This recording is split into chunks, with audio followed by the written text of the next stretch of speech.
Ռաֆիկ Սարգսակ Խաչատրյանի հետ ես ծանոթացա 1989 թվականին, երբ որ մեզ լուսահոգի Վազգեն Կաթոկոսը նշանակեց Արցախի թեմ, որ գանք վերաբացենք։ Ինքը ապրում էր Մարտակերտ շրջկենտրոնում, երբ որ մենք այնտեղ կից հարակից գյուղում ներքին հորաթաղի եկեղեցին բացեցինք, մեզ սպասավորներ էին պետք, եւ Խաչատրյան Ռաֆիկը առաջիններից էր, որ շապիկ հագավ եւ բարձրացավ խորան, սկսեց սպասավորել։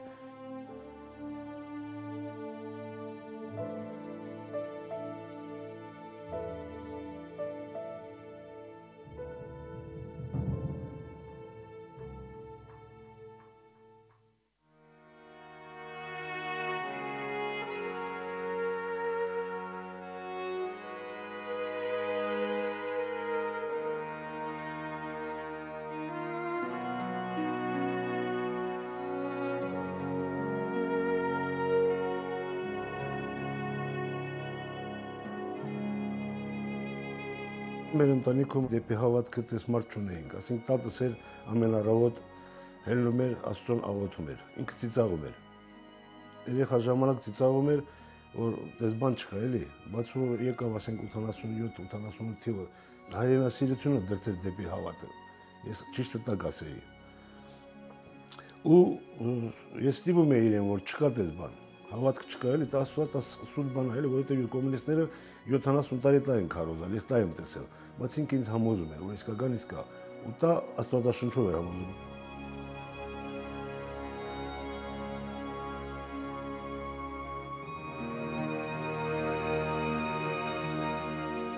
Սովետի ժամանակ Ղարաբաղում Աստվածաշունչ գտնել կարդալը դա անհնարին բան էր, չկար ուղղակի։ Ռաֆոն մեզ համար այդ սկիզբն է այդ ամենի։ Մենք զարմանում ենք իր մարդը ոնց կարող է ուզենա մեռնի, հա։ Հայտնի Աստծո մոտ չենք պատկերացնում այդ ինչ Աստված, բան եւ այլն։ Այդ ոգին, այդ հավատը մենք չենք էլ նկատում, բայց մեզ փոխում էր։ Շարժումը որ սկսվեց, ստորագրություններ հավաքեցինք, ուղարկեցինք Էջմիածին եւ Մոսկվա, որ մենք ուզում ենք, որ մեր եկեղեցին վերաբացվի Ղարաբաղում։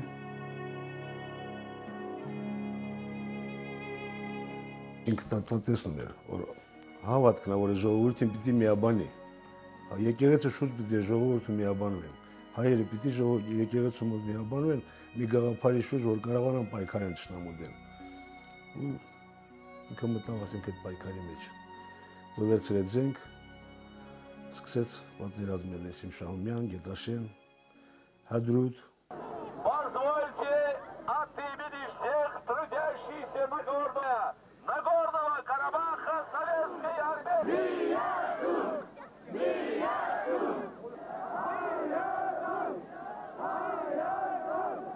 86 թվականից գիտեմ իրան, հենց այդ ընդհատակյա գործնեության շրջանից էլի, ազգային ազատագրական պայքարի, ստեփ կար, կորիզ կար, հենց ինքը լսելով դրա մասին եկել է բանը կցվել էր այդ գործին ազատագրական պայքարին։ Բավականին մեծ ստորագրահավաքներ եւ այլն մասնակցել, այնուհետեւ երբ ռազմական բանի է անցել ֆազի պայքարը, այդ շարժման նպատակները պաշտպանելու համար էլ միասման գաղափարը։ Այդ մարդը լրիվությամբ նվիրվել է եւ հոգեվոր գործի հետ զուգահեռ ռազմական գործողությունների, ինքնապաշտպանական գործողությունների։ Իր մասին արդեն Բաքվում գիտեին ով է ինքը, գիտեին ինչա շնչում, ես Բաքանում, ում հետ է խոսում, ինչ անում։ Դաժե ինձ այդ նույն գիշերը որ հաղորդում էր ԿԳԲ-ն, Բաքու ինձ ասել են որ ասա թող դուրս գաս դերից։ Շատ չարչարեցին, չարչարանա որ վերջում 10 սմանետ շտրապ մուծեց, որ անորեն միտինգ արել, ու խնդրել են արդեն էլի որ տար մուծի։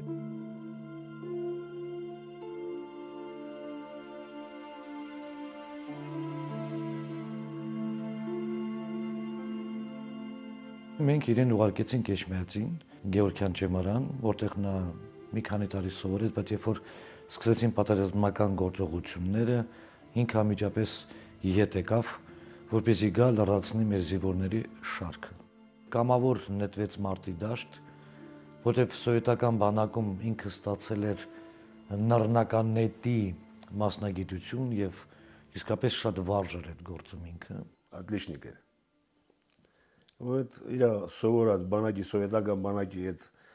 բանը օգտագործում են Ղարաբաղյան շարժումում ու սաղ դավոլնի էին իր կրակած, արձակած այդ արգերից, որ ինչ անցքով ուզում էր, այդ սնարյադը անց էր գացնում։ Ու մի բան, որ ինքը ասում էր, որ Աղդամից ինչքան տեխնիկա դեպի Մարտակերտը գա, մենակ ես կարամ պահեմ, մենակ։ Քանի տեխնիկա գա, սա կխփեմ։ Ամեն մի խփածս մի տեխնիկան աղթկցողնեմ։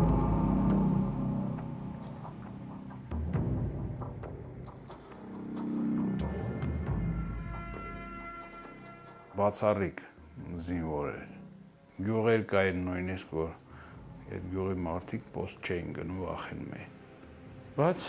Ռաֆիկը մենակ պոստ էր կանգնում։ Ասենք գյուղից հեռու բան, մի ինչ որ, ասենք ֆերմա էր պահում բան, ինքը մենակ։ Այդպես ինքը ոնց որ ասում եմ, բանով ասած, այդ տեսակ դուխ ուներ։ Սոսիլան գյուղը երբ որ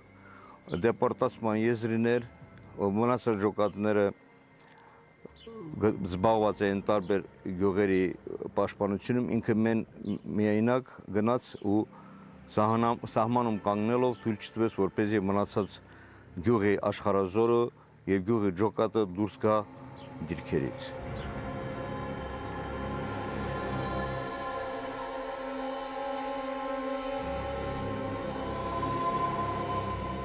Այսպիսի պատմություն են պատմում, որ իրեն մի առիթով ասել են, որ կանգնիր, դու Ռաֆիկ Սարգսակը չես, բա ինչի համար զենք ես վերցրել, բա որ մեռնես կամ ինքը առանց վարանելու ասեց, որ Քրիստոս իմ համար է մեռել, իմ Տերը, եւ ես էլ պիտի, եթե հարկ լինի, պետք է ուրեմն նահատակվեմ հանուն մեր եղբայրների պաշտպանության։ Իր զենքը իր ձեռին էր։ Սեսմին դրվակ պատմեմ, ասում էի դու էլի գնում եմ պոստ տանեմ իմ հետ, ասում եմ դու տանում ես, որ ասես, որ մենք զենք ունենք, էլի սա քեզ պետք չի։ Որ մի բան լինի, ես քո առաջն եմ մնալու։ Մի տար, թող չտեսնեն։ Ինչքան համոզում էինք չէր տալիս։ Ու եղել է դեպք, ես ունդե ինքը իրան թողել եմ տունը, ես գնացել եմ դեղ, բայց բարձվելա որ ինքն այն առաջ։ Մի կիլոմետրից առաջ այդ զենքը ձերին արդեն գործողություններ է կատարում։ Այս տիպի մարդ է եղել։ Որտեղ էլ որ երևում էր ներկայությունը հույս ու հավատ էր ներշնչում բոլորին, շատ արագ կերպով կարողանում էր ցրել բոլորի վախը։ Ռաֆիկ Սարգսակը թերևս մինչև հիմա չբացահայտված ու չգնահատված ամենամեծ անհատականություններից մեկն է։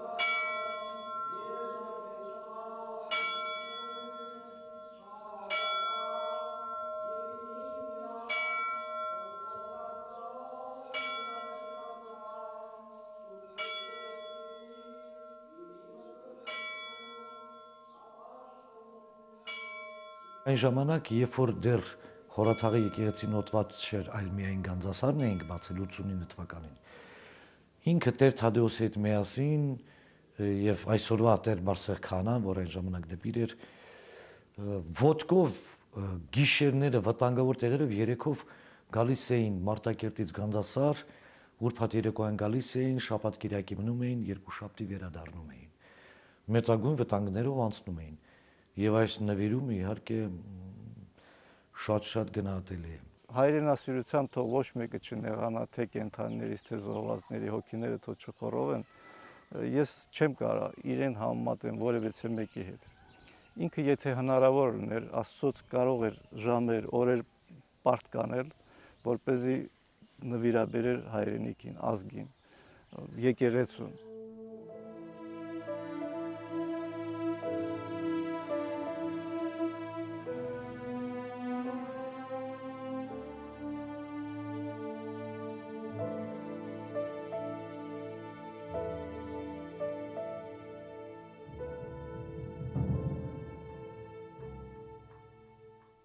Բնատուր տաղանդ ուներ երգի, ուներ շատ մաքուր զուլալ ձայն, ընդ որում երգում էր շարականներ, երգում էր պատարակից հատվածներ, շատ լավ հիշում եմ իրեն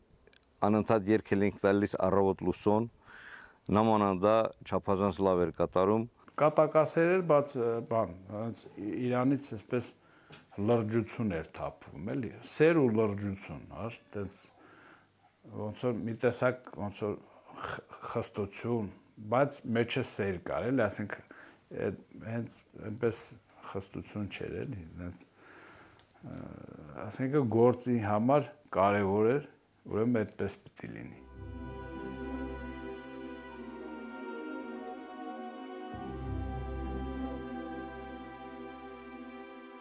Արանքում միշտ Ռաֆոյի համար հարց էինք ման գալիս, որ պիտի պսակվեր, որ ինքը քահանա դառնա, ինչ որ միշտ չէր հաջողվում, միշտ սենց կատակով, հումորով շատ նենց անց էի կացնում իր համար, նենց հավաքում էինք հատուկ, ասենք Ռաֆոյսով հավաքվել ենք, տեսնենք գնանք, որ կողմով գնանք, որ աղջիկ գտնենք, նենց խնդում էր այդ շատ բարի էր ընդունում այդ կատակները բանը։ Մտափոխվում էր, երբեմն ուզում էր կուսակրոն լինել, բայց հետո որոշեց, որ պետք է ամուսնանալ, բայց արդեն իսկ պատերազմ, արդեն իսկ նվիրալներ են պետք է ուրեմն նետվել, ծառայություն բերել հայրենիքին եւ այլ, արդեն ժամանակ չկար։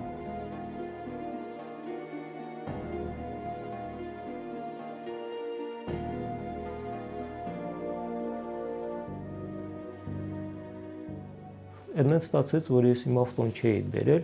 ու իսկ պիտի գնանք Էդուլու գյուղը Մանվելը հետ ինչ բան պիտի պայմանավորվեին Գրիգորյան Մանվելը հետ պիտի Վլադիմիրը հետ գնայինք Վլադիմիրը չգիտեմ ինչ sense գործով զբաղված էր բայց եկանք տեսանք ավտոն տեղա ու ես ռիսկ չարեցի քշեմ որտեղ շատ անտանելի վատ ճանապարհ էր ես էլ այդքան հլալավ չէի վարում ավտոն ու ռիսկ չարեցի ջոկատն էլ տեղ էր տողոց ասեցի ով կգա քշել ավտոն թե ոչ մեկը չեկավ նույնիսկ մի քիչ վրթոված ասի ինչա չկա տղա շոֆեր չունեք այսքանի մեջ մեկը հրաֆոն ասեց ասա վալերա ես կգամ ես կքշեմ դու կգաս էլ ոչ եկավ խաչակնքվեց նստեց ռուլին գնացինք ամեն մի վատտեղ Ռաֆոն խաչակնքվում էր կաղնեցում էր ավտոն խաչակնքվում էր մեզ sense բարի իրան դեմքով ժպիտով նայում ու քշում ենք գնացել ենք ոչ իմ գնացինք ինչ որ պետքա խոսացինք եկանք հասանք բազան տեսնեք Վլադիմիրը sense ինչ որ կատաղած sense մանա գալիս իջանք դեմքից տեսա որ կատաղած հա ասի ինչ ա եղել Վլադիմիր ասում ով է վարորդը ասում Ռաֆոն ասում ով է ասում դա քշել չգիտի դու գիտես որ կյանքում երկրորդ անգամ ավտոյի ռուլին նստում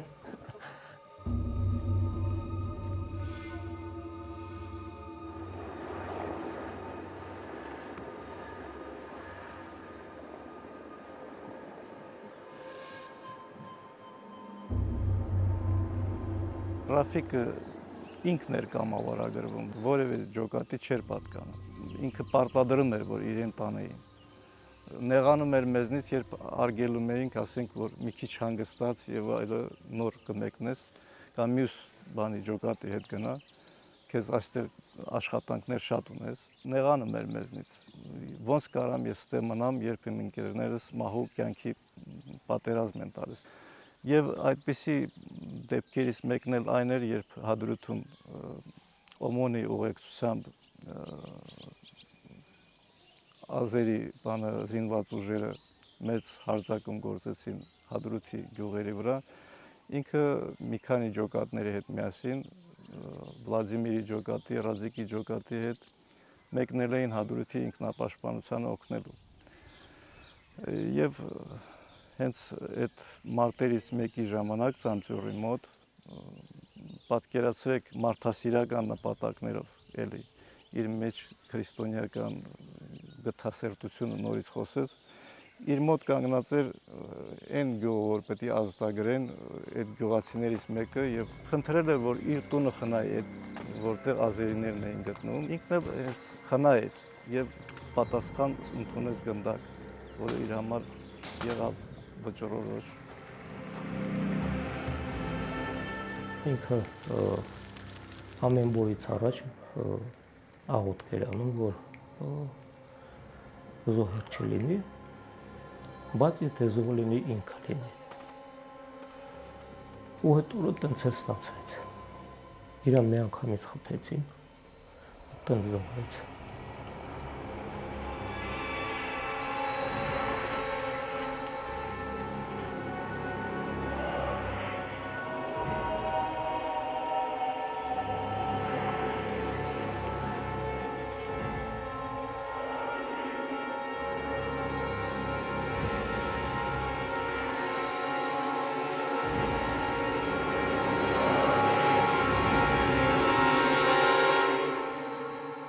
Առաջին անգամ մեր տղաները համարձակություն ունեցան հասարակության մեջ երևալ ինքնաձիգներով։ Միջ այդ շատ ծածուկ էր պահվում, բայց արդեն իր զոհը մի տեսակ ժողովրդին ըմբոստացրեց։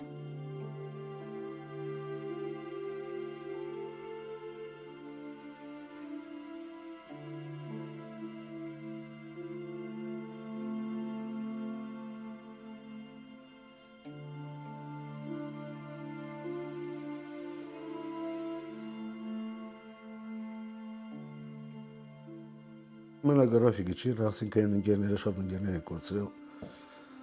Իրանց կիսա թողած գործն ենք շարունակում։ Սա հալա չի վերջացել, սա պատերազմը գնում է։ Ես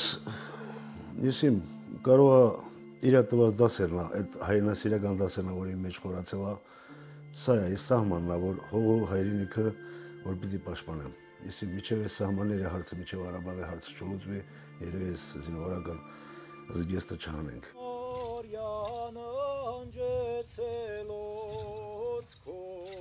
Քրիստոս ոսկի Աստուծո, անօխակալ եւ բարեգութ, գթակ վարարչական սիրովդ, ըս համորեն ընջեցելոց ազգիս հայոց։ Նա եւ Տեր Հիշյա Սխաչատրյան եւ Պապանց Գերդաստանների ին եւ նոր հայտնի եւ անհայտ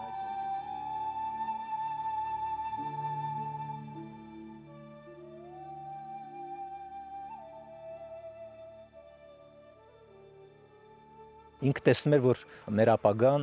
ապահով եւ միացյալ Հայաստանն է, միացյալ ժողովուրդն է, ոչ թե բաժան եղած մասնատված, ոմանք երբեմն ասում են, որ ինչ վատ է, ասենք մենք ունենք երկու հանրապետություն, թող լինի երրորդը եւ այլ, այսպես ինքը տեսնում էր մեկ եւ միացյալ, ճիշտ է, դժվար է այդ ճանապարհը, բայց գտնում էր, որ հասանելի է այդ ճանապարհը։